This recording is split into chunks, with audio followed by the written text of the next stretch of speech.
Let us bring in Hallie Jackson of NBC News, who's been covering this campaign. She's getting questions from our veterans. Hallie, who are you with? Hi, Matt. I'm with Lieutenant John Lester, who will stand with me here. Let me stand up here. He began his military career by enlisting in the Air Force and then switched over to the Navy before he retired, where he flew P-3 Orions in Desert Storm and in Desert Shield. He's a Republican, and he has this question for you, Secretary Clinton. Thank you. Secretary Clinton, thank you very much for coming tonight. As a naval flight officer, I held a top secret sensitive compartmentalized information clearance, and that provided me access to materials and information highly sensitive to our warfighting capabilities. Had I communicated this information not following prescribed protocols, I would have been prosecuted and imprisoned.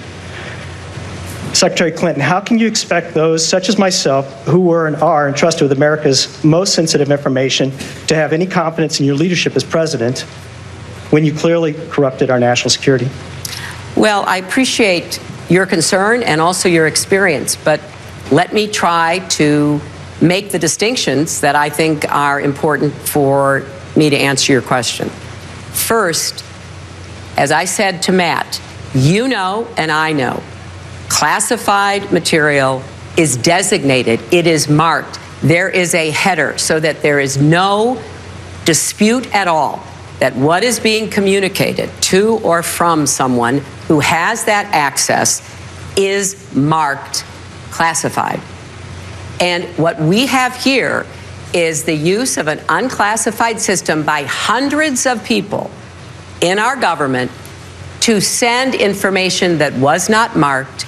There were no headers. There was no statement, top secret, secret, or confidential. I communicated about classified material on a wholly separate system. I took it very seriously.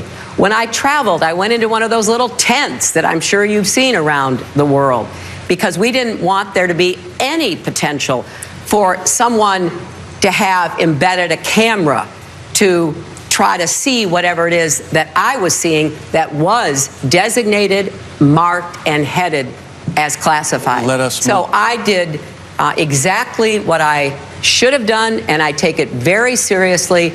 Always have, always will. Sir, thank you. Thank you very much for your question.